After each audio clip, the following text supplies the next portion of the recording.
안녕하세요. 백인의 배우, 세계 문학을 읽다 낭독을 맡은 배우 김명곤입니다. 제가 읽어드릴 작품은 등대직이란 단편 소설입니다.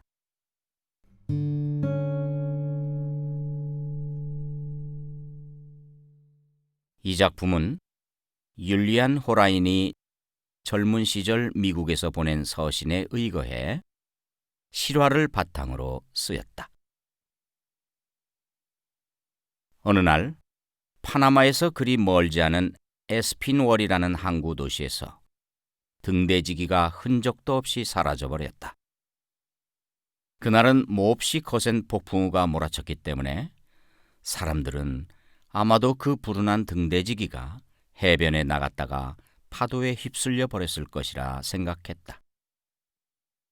다음 날 바위 틈에 메어놓곤 했던 등대지기의 나룻배가 없어진 것이 확인되면서 이런 추측은 더욱 그럴듯하게 여겨졌다.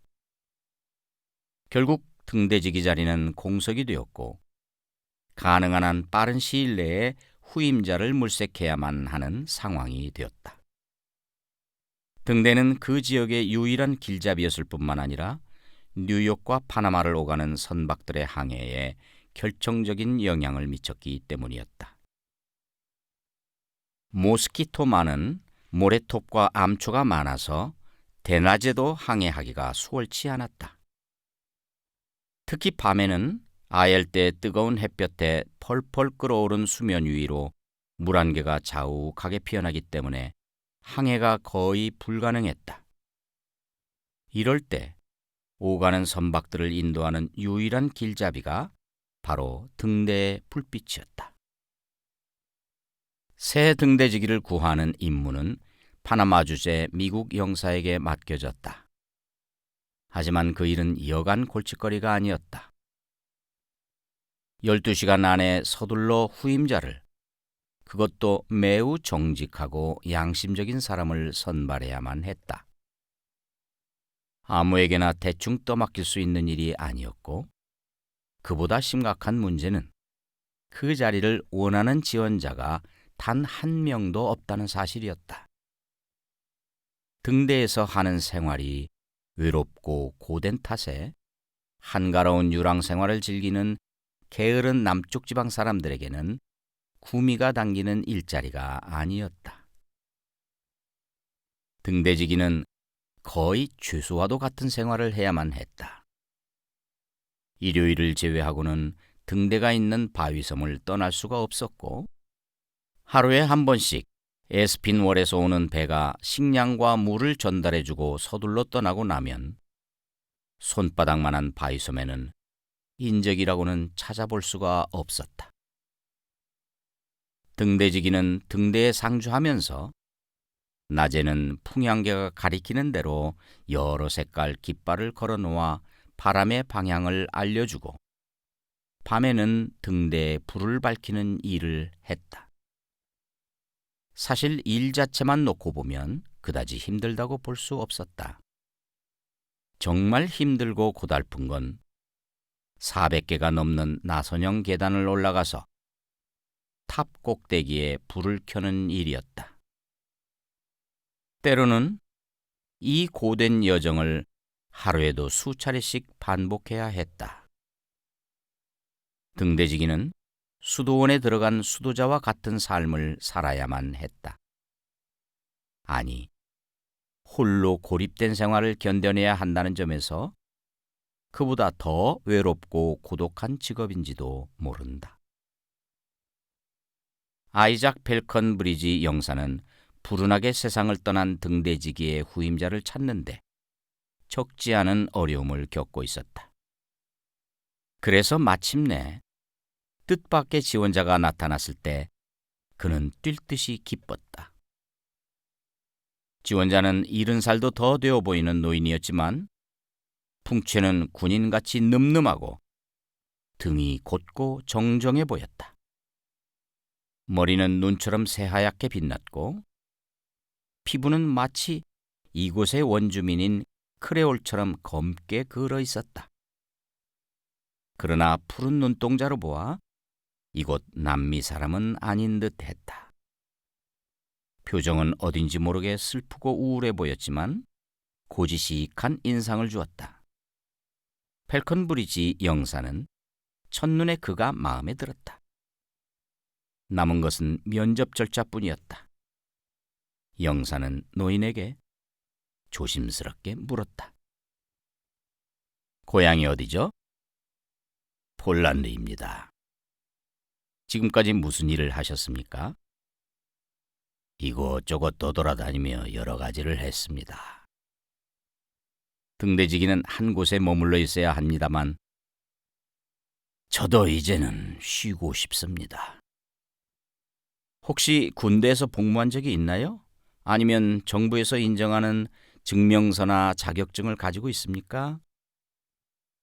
노인은 품속에서 낡은 깃발처럼 보이는 너덜너덜한 비단 뭉치를 조심스럽게 꺼냈다.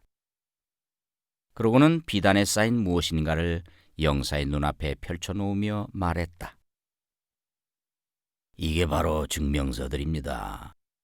이 십자 훈장은 1830년 폴란드 11월 봉기 때 받은 것이고 이건 스페인 내전 때 카를리스타 전투에서 받은 것입니다.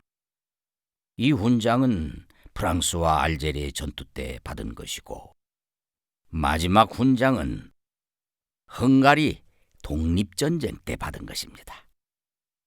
그 후에 미국으로 건너가서 남북전쟁에도 참전했죠. 당시 남군에 대항해서 싸웠습니다만 거기서는 훈장은 받지 못했고요. 대신 이 서류를 받았습니다. 펠컨 브리지 영사는 서류를 꼼꼼히 훑어보았다.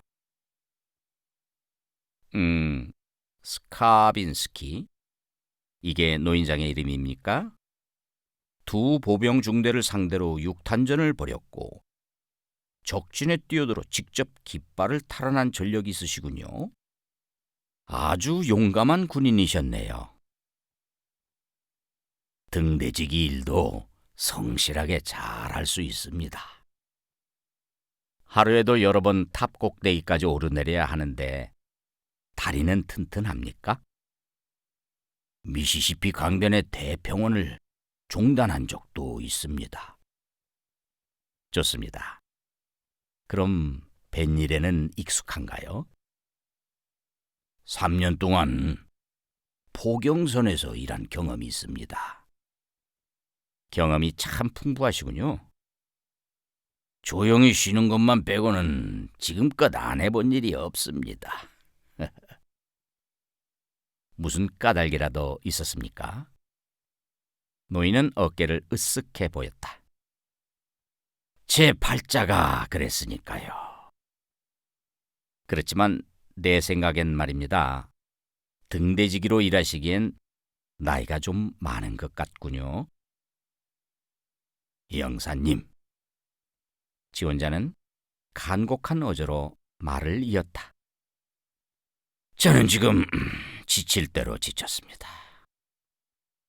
영사님께서 확인하셨다시피 저는 산전수전 다 겪었고 그렇기 때문에 이런 자리야말로 제가 가장 원하던 일입니다. 저는 이미 늙었고 이제는 조용히 쉬고 싶습니다. 제 결심은 이렇습니다. 여기에 정착하자. 이곳이야말로 내 항구다. 영사님, 부탁드립니다. 모든 것은 영사님께 달려 있습니다. 이런 자리는 제게 평생 다시 오지 않을지도 모릅니다. 제가 지금 파나마에 있다는 게 얼마나 다행인지 간곡히 부탁드립니다.